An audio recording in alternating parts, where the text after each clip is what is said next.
Well, good morning, folks. This is going to be a ripper of a Leading Your Best Life interview. I'm with Elliot Smith. Now, Elliot's such a cool dude. He's got more hair than me, so stay tuned for that one.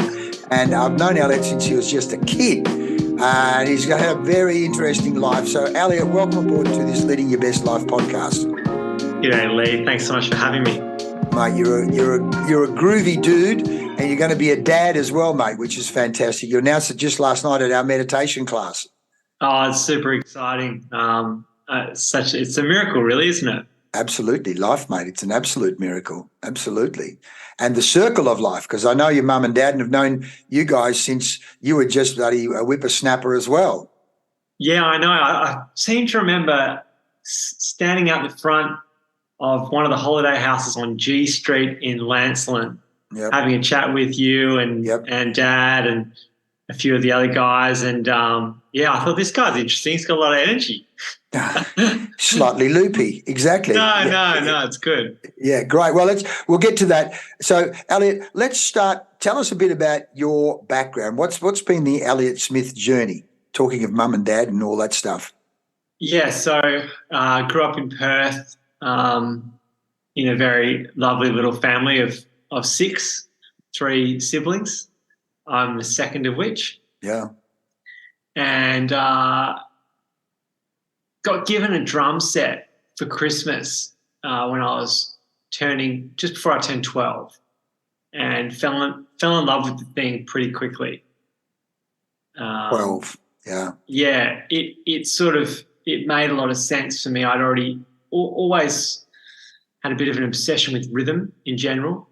Apparently I could be found as soon as I got some school shoes, sort of trying to do tap dancing on the kitchen tiles floor. So there was a affinity with rhythm from the early days, and the drum kit kind of was a nice next step to that affinity. So got the drum set, and through school it sort of became the focus, and then eventually went on to study music and become a professional musician. So it kind of went from bit of rhythm in the house to my job. From tap dancing to Whopper. You're a music graduate at West Australia Academy of Performing Arts. Is that right? Yes. Yeah, that's right. Fantastic. Well, Hugh Jackman's home school and quite a few others, eh? Yeah, it's an amazing place, and I think the big difference for me was, you come out of school and everyone's sort of saying, oh, what are you going to do next? It's always that hot question. And the fact that I was plugging into a degree meant that everyone didn't ask me that so much anymore, because I was doing something. And really I just was around a lot of people that were inspired to practice and work hard on getting good at what they loved doing. Mum and Dad were super supportive of me getting into whatever I wanted to get into, and that seemed to be music, which has been fruitful. Mate, you look, Dave Grohl, of course, is one of my superhero stars, and of course his addiction to drums as well. I mean, 12, the testosterone's just starting to kick in. So as you talk about all that energy you could burn up, bashing the skins and making the sound, just in terms of the drums. I come from a place called Eagle Hawk, in fact, California Gully, which is a mining, the whole place, Bendigo, California Gully. And just down the road from our place, Mrs. Roder's shop, where we used to go down to get the newspapers and the milk and the bread, and there was a cellar under the shop. And Barry Roder had the drums in the cellar. So on a Saturday afternoon, you'd go down the shop and the floor would be vibrating because Barry's down in the cellar bashing the drums and going, oh, mate. No, eventually I got to know him and his brother, and I'd go down the cellar and just listen to him bashing the drums away, and talking, boys talk down in the cellar. So between him playing drums and his brother, Peter, fixing up cars, and we'd drive around the sand heaps around the back, that was essentially my teenage years going, how does he do that? What is that magic? They say there's so much energy around drums and rhythm, and even that's coming back to the therapy, the mental health factor of drums and rhythm and so on too, isn't it? Yeah, and it became a sort of a default mindfulness practice for me. Right. So I would sit there working on whatever I was trying to get good at, and my entire focus was placed upon that. And I was motivated to get better. I saw results, and I'd spend, between 1 and sometimes 8 hours a day playing drums. And that's a So workout, by the way. I mean, playing guitar is one thing, but drums for 8 hours a day is a pretty physical thing. Talk about mind, body, spirit. yeah, and I of course built up to that, but yeah, it just felt good, and it just kept me grounded the whole time, and it was really nice. Yeah. I mean, mum and dad, talk about supportive. Listening to you bash the drums for 8 hours a day in the house, that must have been fantastic. What kind of did you have? You didn't have a cellar, or were you in the garage? Where were you? Oh, look, it was a developing situation. So we started out with me in the shed, and if anyone's been inside a tin shed and done something loud, that actually amplified the sound. How's your eardrums? Yeah. So neighbours, yeah, that we had some more tolerant ones and some less tolerant ones, and I don't blame the less tolerant ones, because if you're not the drummer themselves, then it can be less than ideal. We had council complaints, we had the police visit. I wasn't popular amongst all, but I was following my dream, which I was pretty happy with. Yeah. So talking of dream, the way this unfolded was my mate Jerry McNeil. Jerry and I had been in business together, been mates for years. I knew the girls, Ella and the girls through their teenage years one way or another. In fact, I'll tell you a story. One day, what's the eldest one's name that ended up getting into the mining industry? Courtney. In the early days, Courtney did some work with us when Jerry and I and Grant Donovan were doing stuff together, and just a bit of training of some kind. But that then helped her get the job in mining. And I remember when I think she was in Melbourne working in a surf shop, and Jerry and I were driving from one place to another.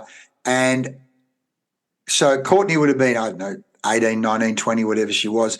And I said to Jerry, you get on so well with your daughters, mate. What's the secret? Because by that stage, my daughters were, let's say, Grace might have been 12 or 13 and Caitlin was like 10 or 11 or something like that. And they were starting to get very narky with me, my daughters. And he said, Leigh, don't worry about it. Daughters leave you at about age 10 or 11, but they come back at about age 21. And I went, really, I can't wait till 21, because I think all of the issues that girls they're going through, the chemicals and growth and relationship with boys. And so dad becomes this kind of lightning rod for everything that annoys them about boys. Every, annoying bloke that's saying and doing things to upset the girl, you become the lightning rod. So I copped that, and as it works out, it's not unusual. And sure enough, he was absolutely right. The girls did come back at about age 21, because we're all great mates these days. So watching his daughters be a bit older was a real learning journey and inspiration for me. And so one way or another, he kind of had talked about Ella, music, this, that. So when we went down that time, she said, Ella's singing at the Fremantle Arts Centre. And I went down there and I saw your dad, Stuart. I said, what do you, because I hadn't seen Stuart in God knows how long, and your mum, hadn't seen them forever. I went, what do you guys? She said, well, Ella is engaged to Elliot. And then, of course, the two were Ella, what the hell? How does this all work? And that's when I first met you guys. And so talk about, again, Perth being a small place, but the circle. And Ella, of course, is just fantastic. And I said to her at the time, besides the music, the dialogue, the repartee, telling the story behind the song reminded me very much of Peter Allen, who you may remember, Peter Allen, the boy from Oz. I was a massive fan of Peter Allen, and literally saw him in Radio City. I saw him a number of times. We saw him at Radio City Music Hall in New York, and the chatter and the revealing, telling about his own story in the song and between the songs just built a whole other level of rapport. I said, Ella, don't lose that, because that is just so special, in terms of connecting. And then the fact that you guys are working together, and of course then via you and which is, we got married, and then Elliot's going for 3 months to the Himalayas to learn meditation. So tell me the meditation story, how you go drummer, meditation. Yeah, it's an interesting sort of journey, actually. So as I said before, the drums sort of ended up as this sort of default mindfulness practice and was keeping me pretty grounded. Mm-hmm. And then at about 25, the charm and the pull towards practice left me. Oh, at what age?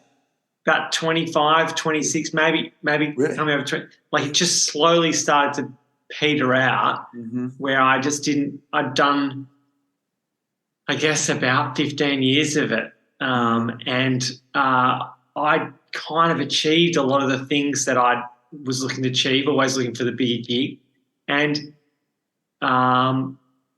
as that petered out, my anxiety started to come up, and I eventually wasn't feeling that good, and life was feeling hard. But the practice not being there seemed to make life, it took the balance away. And I eventually started to looking and happened upon, through a friend, this Vedic meditation course, where it's a 4 90-minute sessions over 4 consecutive days, little meditation course. And she was impressive with her ability to cruise through life and deal with demands and challenges. So I thought, she's a good example and she's recommending it. I trust her. I'm going to give it a go. And within a few days, I was feeling 10 times better. The anxiety really took a back seat quite quickly, and I had a really good time. So then within a couple of months, I just thought, I got to teach this, because I want to teach it. Yeah.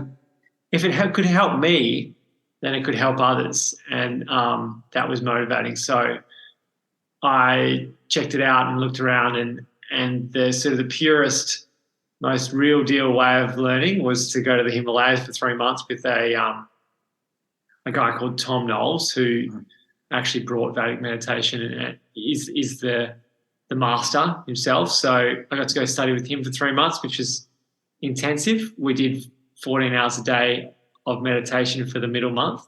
Wow. Which you can imagine sitting, in your mind for that amount of time each day can be just you and your mind. Yeah, and you get pretty comfy there, and it was actually pretty lovely. But yeah, then coming back, it's been great to, I guess, work with Ella and sort of start to spread the word about how meditation is actually easier than you think if you have a little bit of help and instruction. No, the beautiful thing, we talk about synergy, synchronized energy. That's Buckminster Fuller's word. But the fact that Ella has a background in like events management, it's like a perfect synergy there, that she can bring all that expertise and apply it to you and the business. If she had been a butcher or a baker or a candlestick maker, that wouldn't have been so useful. But it's absolutely perfect in terms of you two going 1 + 1 is 5 there. Yeah, it's beautiful, and we do love working together. And it's at the heart of it, it's pretty fulfilling to be doing something and then seeing other people benefit from what you're doing.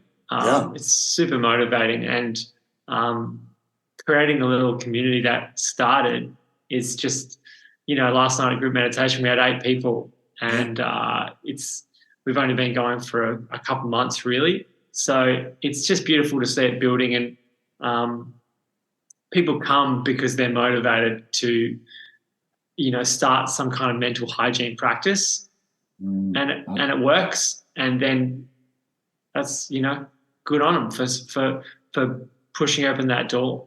Mate, I love words, of course, and that concept alone of mental hygiene practice, you're absolutely right. And because one, which I've mentioned to you, is since COVID, I formed a business partnership with a mate of mine who'd been to India a number of times,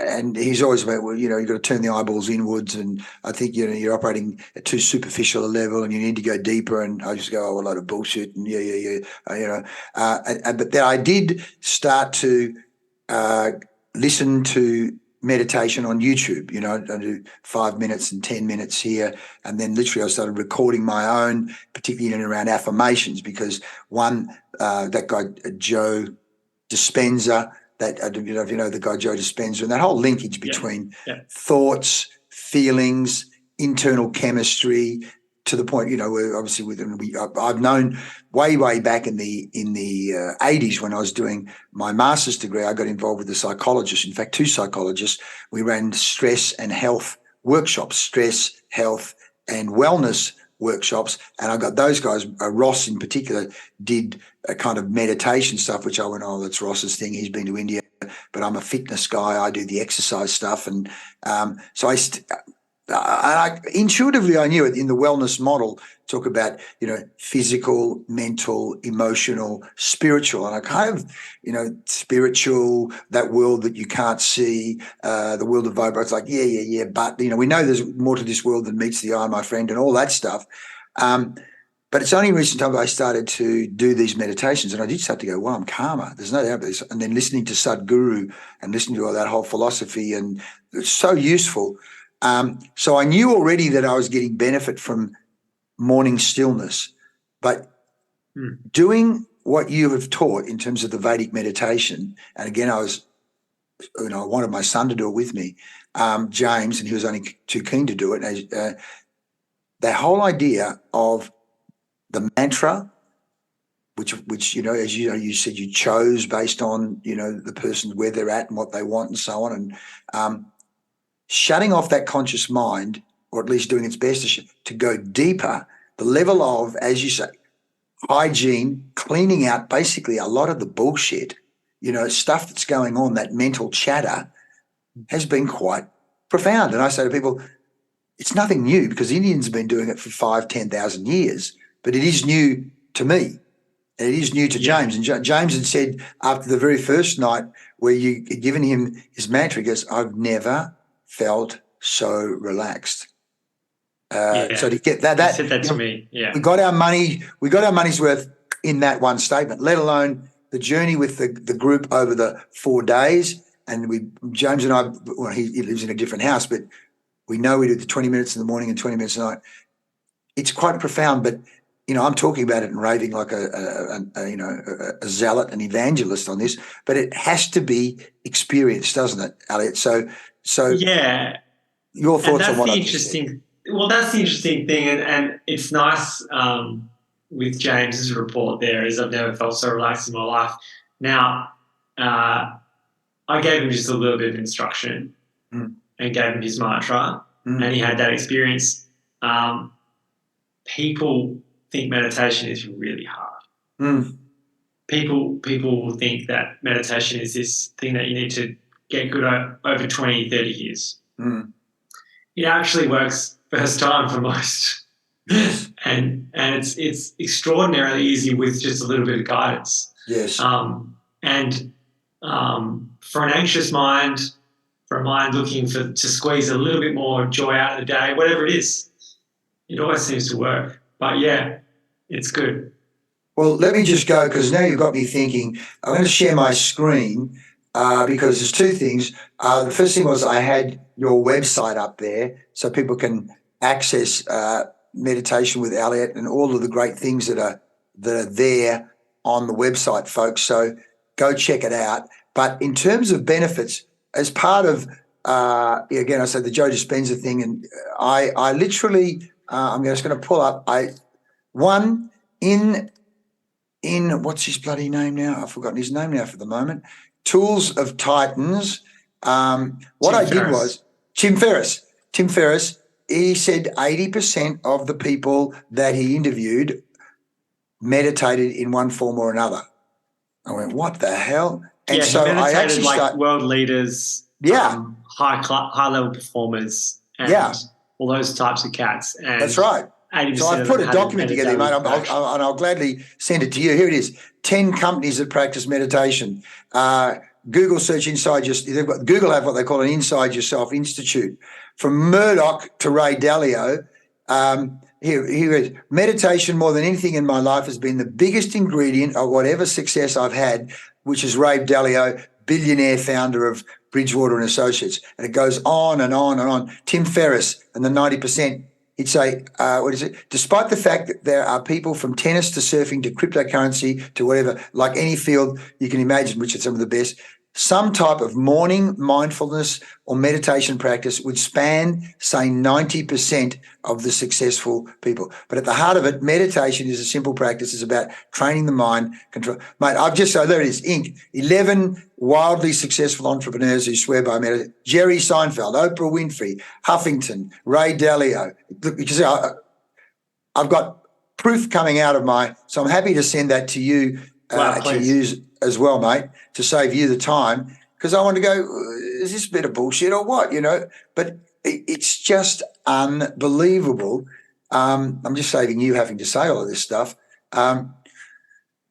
So, and of course, the average person, I'm sorry to say, has little or no appreciation of it. And of course, then the other thing is they confuse it with some kind of, if I can't be a Christian and meditate because it's some kind of religion that might somehow conflict with my beliefs and blah, blah, blah. It just goes on. Dr. Bruce Lipton, The Science of Epigenetics and Biomedicine, Science and Spirituality, Stanford University, Michael Singer, Tony Robbins, Sadhguru, Joe Dispenza. So I just can imagine, I've collected this stuff, mate. So I'm going to send it to you because cord cutting, I've got to say, Elliot, this area blew me away. I don't know whether you guys did anything like this in the Himalayas, but the whole concept of cord cutting, in other words, people you've given power to, or even things that you've given power to, we say, I'm taking my power back.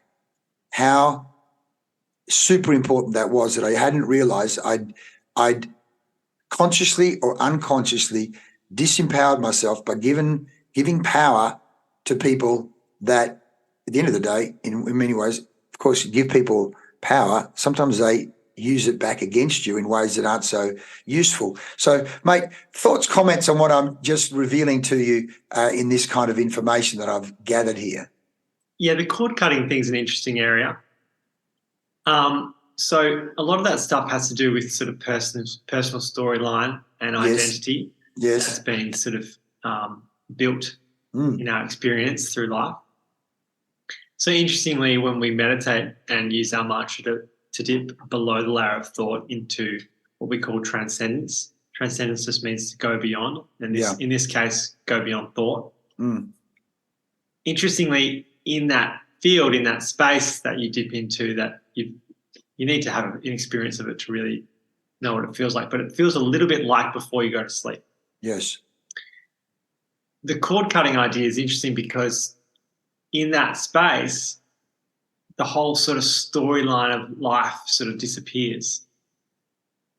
And we get an experience of, some would say maybe our true identity, which is actually not made up of all those experiences. There's something, an inner identity that's a little more full, and we feel this contentedness. And so that cord cutting happens sort of effortlessly as we experience transcendence, and we come out feeling a little less tied to some of those less than ideal experiences or relationships. Mate, unbelievable. I just want to, while you were talking there, because my brain at times wants to go, where's the science behind this? And of course, it's all there, as you say, layers of thought there, human brain waves, gamma, beta, problem solving, alpha, relaxed reflection, theta, meditation and creativity, and then delta, deep sleep. We can measure, and they do measure brainwaves, and there it is, that theta state, 4 to 8, hertz.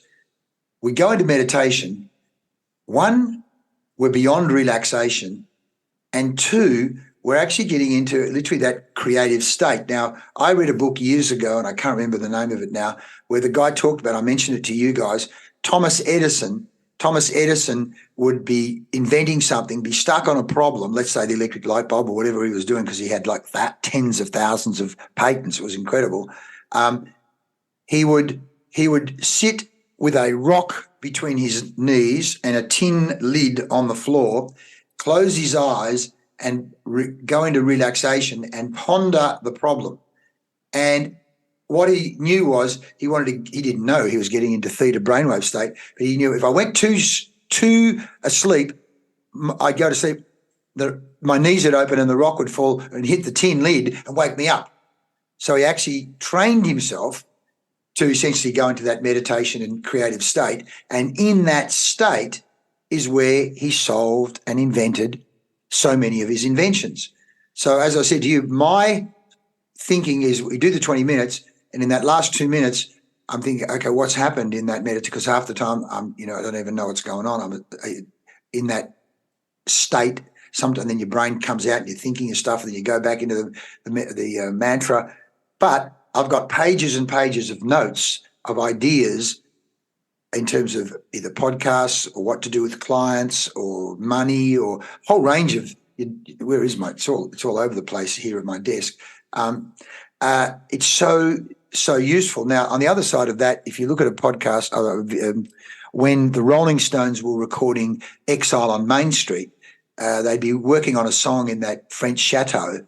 The problem at that point was Keith Richards was on heroin, and they couldn't finish a song. Keith would go downstairs, shoot up on heroin, be knocked out for 2 or 3 hours, and come back with the riff to finish the song. So, needless to say, I'm not prescribing that, but essentially he was going somewhere in and around between theta and delta, and in that state would come back with the answer. Whereas, of course, it's way healthier to just close your eyes and do a mantra for 20 minutes than shoot up on heroin. So what are your thoughts and comments? Because there's the science of what, the Indians have been knowing for 10 or more thousand years. It literally is about altered states and brainwaves.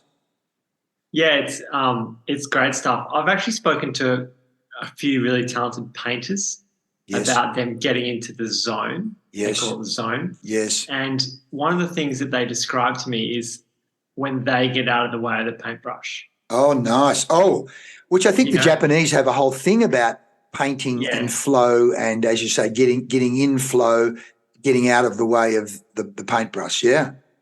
Yeah, and what's interesting is they say it might take them a little while, but they get good at sort of getting into that zone, and then they don't have so much of an intellectual kind of control over what's happening. They're just in that flow state.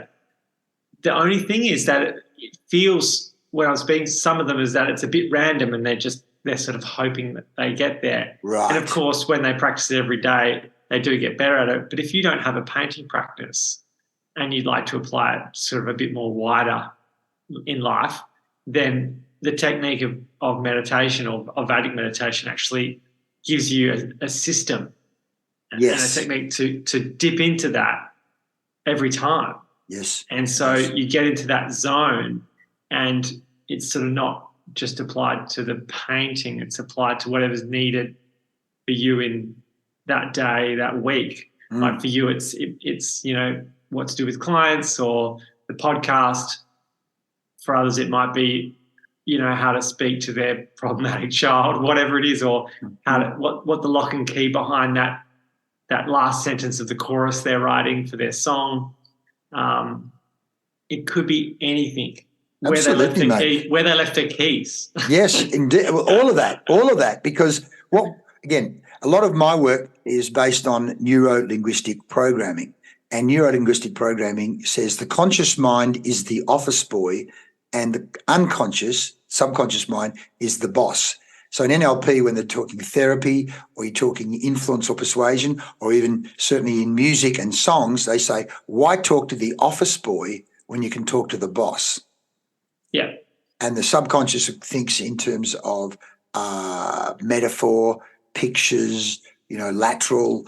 But what you had me thinking there, when you look at just Jerry Seinfeld said, he was doing transcendental meditation twice a day. Said if he hadn't meditated at lunchtime, because they were writing the show and recording it in the same day, he said it was meditation. It was the meditation that re-energized him. It was the meditation that allowed him to tap back into creativity.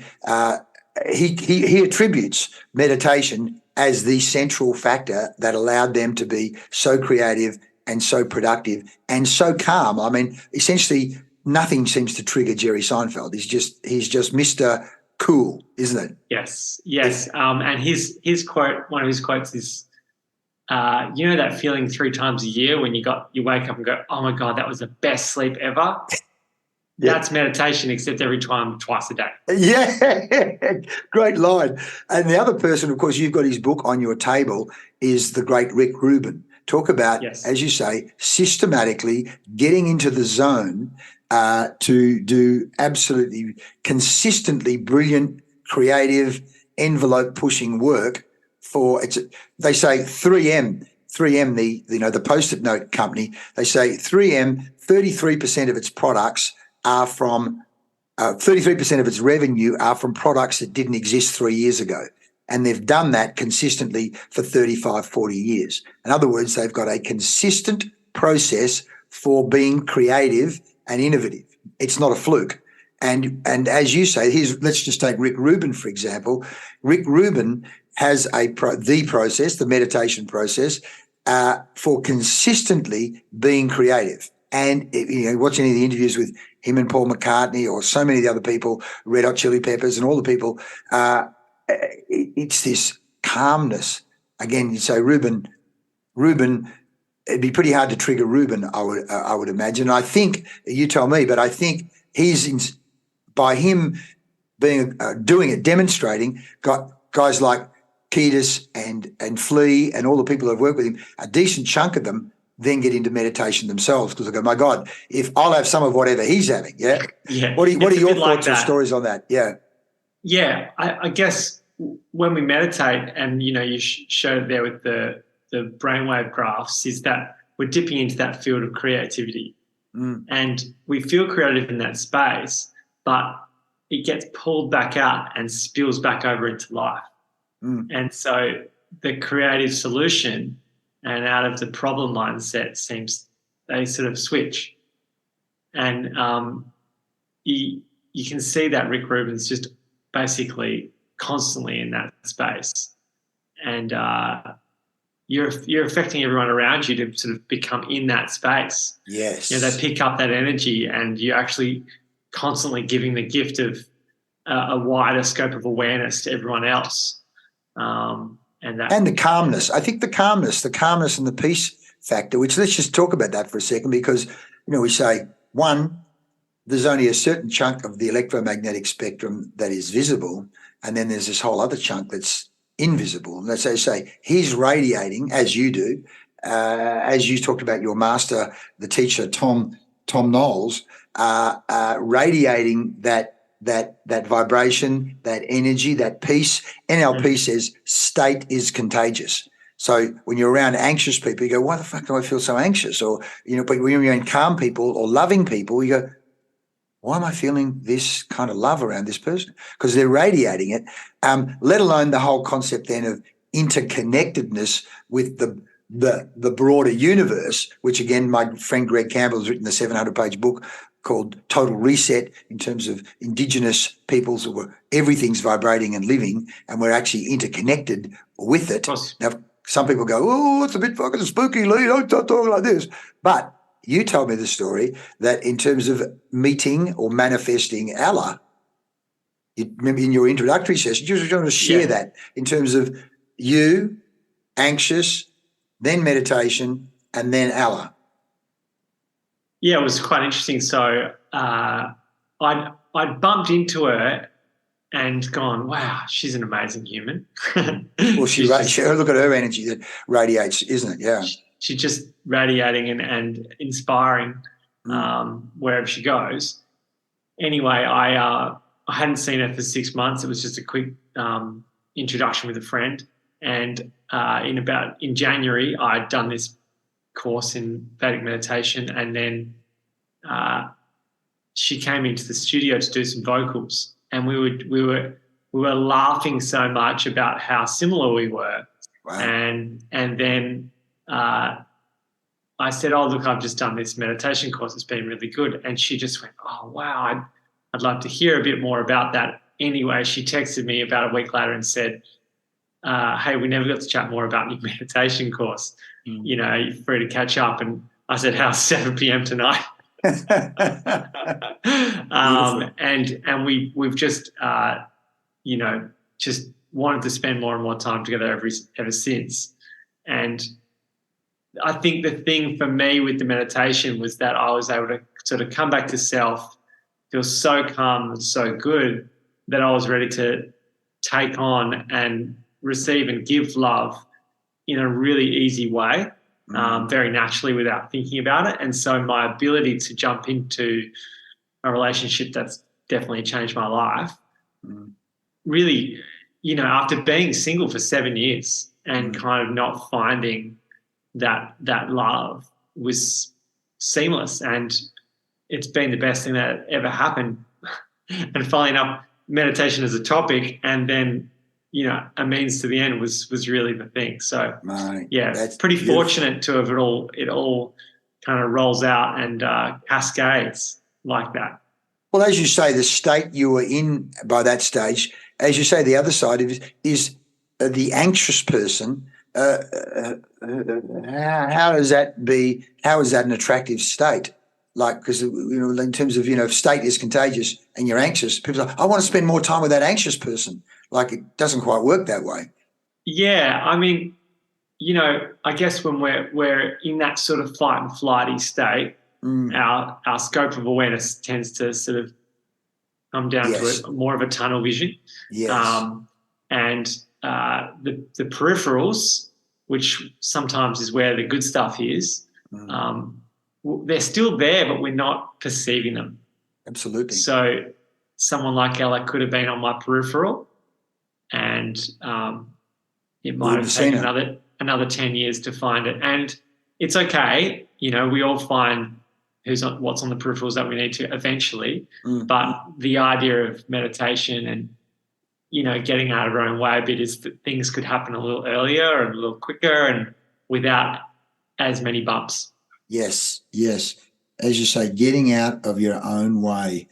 Getting out of your own way is such an important term. And of course, you know, we do work with the kids in the water polo squad in terms of getting out of their own way. In fact, you know, there's one I'll need to do some work with over the next few days. The coach said, you know, her thinking process in the game is getting in her way, being too hard on herself, bashing herself up, being out of the moment, you know, all of that stuff, getting at it. But I mean, as you said, I think we're all guilty of it.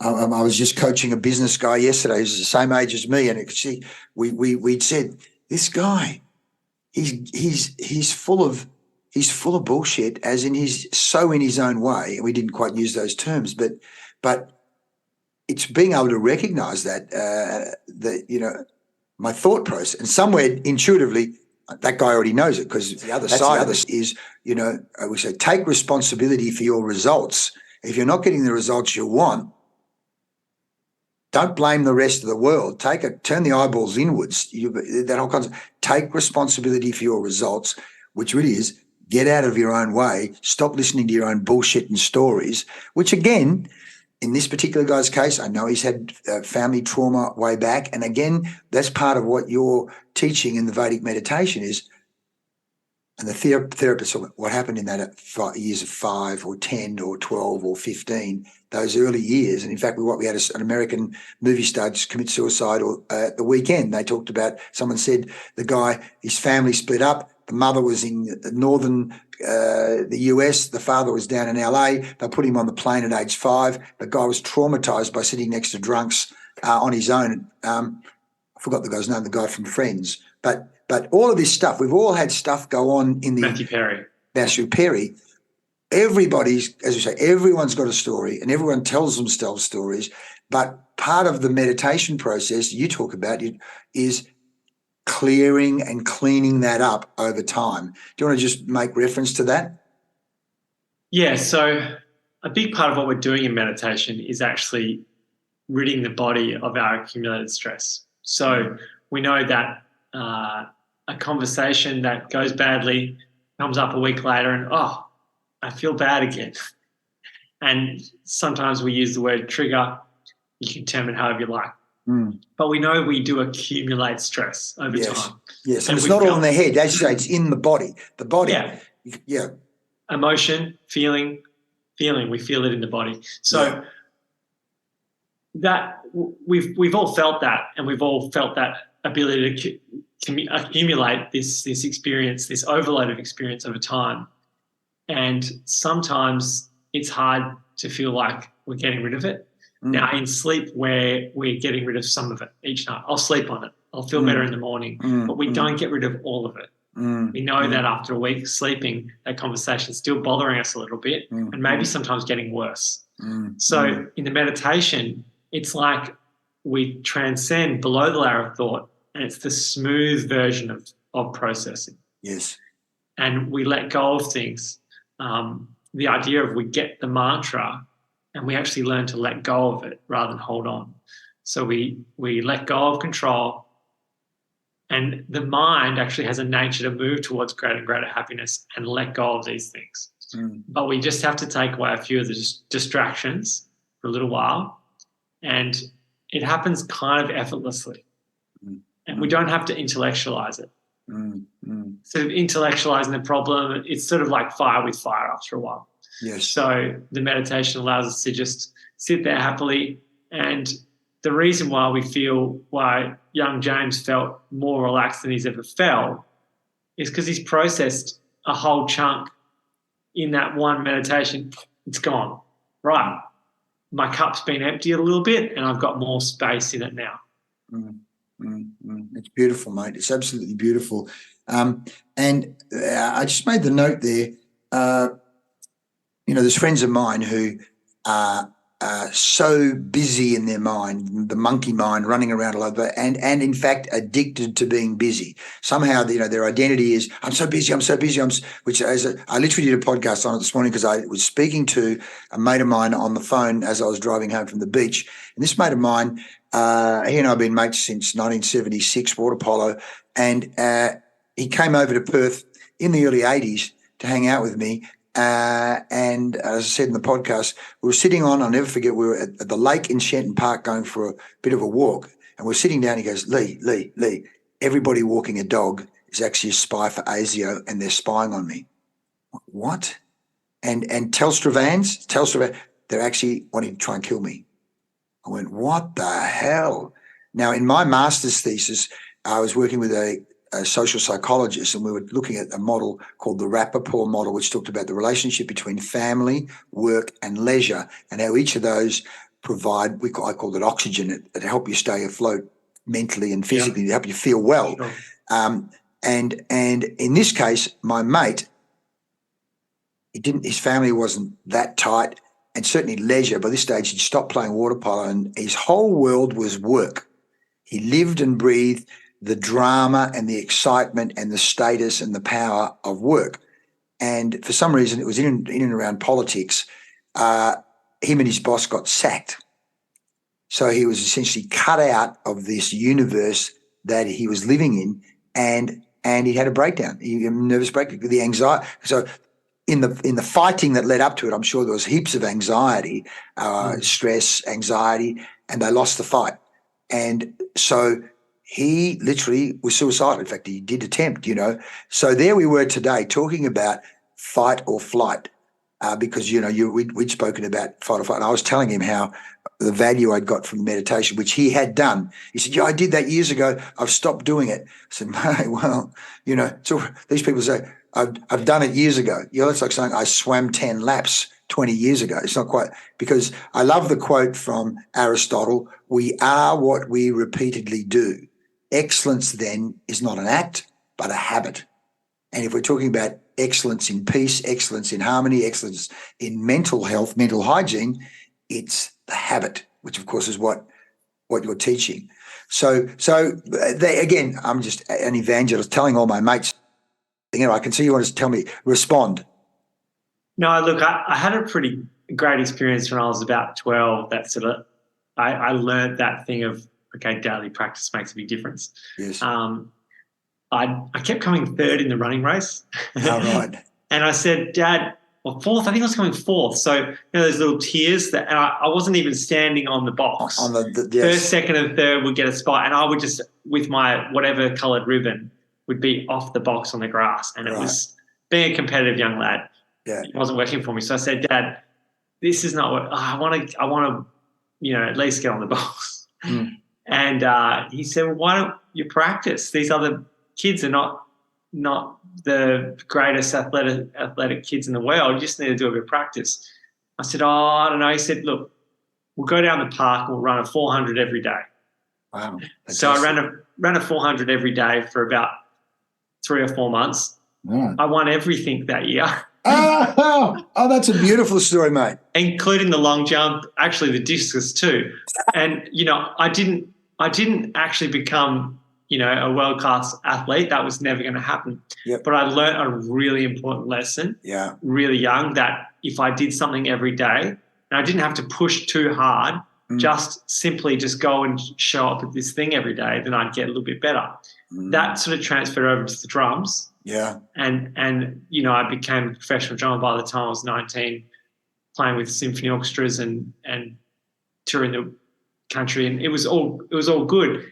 And then eventually it sort of moved into this, okay, if I meditate every day, now not only will I need to, that's all I need to achieve, because I'll have this calmness and this openness to experience whatever is needed to be experienced, and achieve whatever I need to achieve, be it clean the kitchen because I feel a bit easier about doing that, or get over that hump to get that job done that I can't be bothered with. So, the power of every day is huge. Yes, I love that. A 400 a day, a day. But it's a daily practice. I've just run a series of sessions with the kids in the water polo club. We call it Kaizen mindset, because the Japanese have the principle Kaizen, continuous and never-ending improvement, and combine that with the science of, it's called deliberate practice.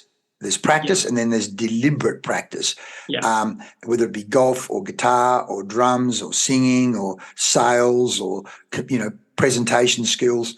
Daily deliberate practice, and that usually involves feedback and coaching, which again, you with the songwriting workshop that you've done, got James going to, and then you're challenging me to do something. Look out, folks.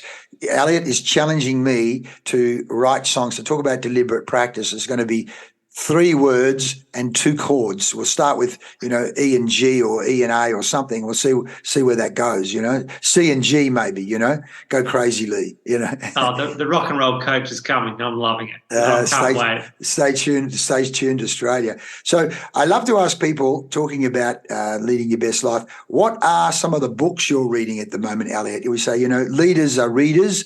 What brain food are you taking in terms of reading or listening to, whether it be podcasts or Audible? But what are some of the things that are by your bed, or things that you're consuming in terms of reading? Okay, so I just finished Shantaram. What the hell's that? Which is that beautiful, really, really long story that's about a guy that lives in India for quite a long time in Bombay. And experiences the slums, and sort of he starts to understand that the joy and sense of fulfillment that the people in the slums have, contrasting with the lack of joy and the lack of fulfillment that the people that are in bigger high-flying roles have. And he sort of experiences both and gets to compare and contrast the two and see where the happiness lies. And it's this amazing sort of phenomenon of people that have nothing, that are having a great time and connecting as a community. So that's Shantaram. And then I'm listening to Australian birth stories, because I'm learning all about childbirth. Oh, right. Nice. Yes, good idea. And as a male, sort of supporting my wife to give birth soon, I'm just really enjoying sort of picking apart what this process is, all the different options, all the pathways. So that's very interesting, and I'm learning a lot about things I never knew before. And then I just started, is it A Long Road to Freedom, Nelson Mandela? Yes, The Long Road to Freedom, yeah. Yeah, and that's feeling quite good. I'm really enjoying his way of, talking, and so that's nice. what's in the book. Is there anything else? I listened to Tom Knowles' podcast, The Vedic Worldview, quite a lot. Because that's what I love. But they're the things I'm checking out. That's beautiful, mate. Years ago, I put together a book, because I love words and quotes, and there's a great quote we put together called, "If we are what we eat, take great care in what we feed our brains. And so, if we are, we take great care in what we feed our brains. So that's brilliant, mate. And of course, mentoring was, as you say, Tom Knowles has certainly been a major impact on you. If I was to ask you, what motivates Elliot Smith and why? What would your answer be? Look at his brain going, folks. Yeah. It's good. What motivates Elliot Smith and why? I think at the moment, I'm getting up and working because I see the people that I'm helping that are making huge steps in their own lives. That's very, very motivating. I think it starts with your own story and your own benefits, and then it goes, okay, share this, and you start to see other people see and feel those benefits. So that's motivating me at the moment. Yeah, great. No, look, as I say, I often, when people tell me the benefits of what they've done in terms of business or sales or leadership or teams, I say I often feel like a happy old uncle. It makes me feel all warm and cozy inside that, I'm doing something good. And, you say people, they light up. They're like, well, I've done this, or we tried this, and I never thought I could do it, but now I can do it. It's just unbelievable. I just made, $500 or $1,000 or $20,000, whatever the number is. Because we don't know what we don't know. We don't.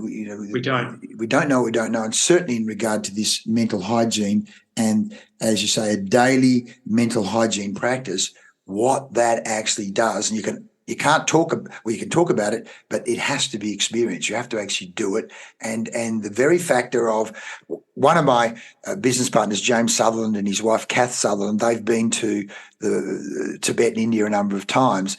And when I talked to Kath the other day, I was saying that this mantra thing is just unbelievable. She talked about the mantra, you becoming the mantra, and then at some other point you may get another mantra because you're vibrating, or your beingness is at another level, which I went, didn't know about that. But anyway, that's a whole other story, I'm sure. As we move towards a close, Elliot, is there any question I haven't asked or any point that I haven't covered that you'd like to cover before we wrap up? I think I'd just like to cover that. I think you're awesome, Leigh. Oh, very kind of you to say so, mate. I think I see that you love connecting people, and you're a man that hugs truly, and you can feel it when you care that people are going good, and you know when to check in, and you spend a lot of time in your days doing what you can to help people and setting people up for the win. So I think it's good to cover that, because you're very kind of you, mate. I hug well. I like that. No one's ever said that before. It's true.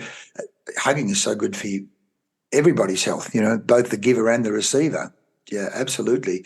Mate, your points here about getting out of your own way, and then a system, a process to get into the zone. And I love your 400 meters every day, and the impact that actually had was way beyond anything you could have imagined. You just want to get on the dais. Next minute, you're winning everything. So yeah, I had to learn that through experience. And whatever the motivation is to get to the next step is fine. My teacher taught a really famous cyclist how to meditate, because the cyclist said, will this take some time, some seconds off my time? And the answer is actually yes, because the nervous system that's calm performs better. When we watch Michael Jordan on his documentary, what's he doing before the game? He's sitting there for hours doing nothing. So that when he does need the adrenaline, it does come out, rather than having it out up here in fight and flight before he plays. Anyway, after a few weeks of meditating, the cyclist came back and said, there's a lot more to this, isn't there? Yeah, there is. And we can ask some of the bigger questions and get answers. It's good. Yeah, it's beautiful, mate. Absolutely beautiful. Well, all the best with your business. I'm just going to go back to your website. So, folks, you want to get hold of Elliot, then I think it's called Meditation with Elliot. There it is. You can't get any simpler than that. It's Meditation with Elliot. Touch base. And I know Elliot runs some free information sessions, but there it is. Upcoming courses are there. Get in touch. it's just beautiful, beautiful. New to meditation. I was nervous going into the course, unsure of how I go, would be involved. But now, a few days post-course, I can truly say it's the best thing I've ever done. Same here, I agree. I'm already noticing the positive impact it's having on my life. Elliot created a warm, inclusive, very good hugging, safe learning space. Shared his knowledge, and mate, it's beautiful, beautiful. So, folks, get a hold of Elliot. Is that the way you want people to get hold of you, Elliot? I see you on Instagram and Facebook there as well. Yeah. Click anything where you can send me a message, and always welcome to just come and have a chat or give us a call or a text. And everyone's got a different sort of journey into meditation, so it's worth sort of seeing if it might be a fit for you. Absolutely, mate. Well, thank you so much, Elliot, and we'll share this podcast far and wide. And as you know, Mondays, when I get down to Freo, I'll be at group session. Otherwise, I'm doing my twice a day, as is James. And you've already set the target that in December I need to be at that workshop. I mean, just remember, I'm going to Bali to do a conference at the end of November. So what date was that, December? December 6th at Sunday. Oh, that's okay. Okay, I'm there because I'm back by about the 2nd or 3rd. So yes, that's good, mate. Oh, there's no escape for Leigh. The fence is going round him. Time to come up with she loves you. Yeah, yeah, yeah. I'm hearing like a palm muter thing, like. Wow, that sounds like Peter Allen. That's a bit of Rio in there somewhere. Yeah. I'm hearing that kind of thing for you. I don't know, but you do the feel you want to feel, but yeah, it's good. He's just planted a subconscious seed in my mind, folks. He's playing mine, but he's probably right. Who knows? Elliot, thanks so much, mate, and I'll see you very soon. Have a great one. Lots of love, Leigh. Lots of love to you too, mate. Thanks. Bye. Cheers, man.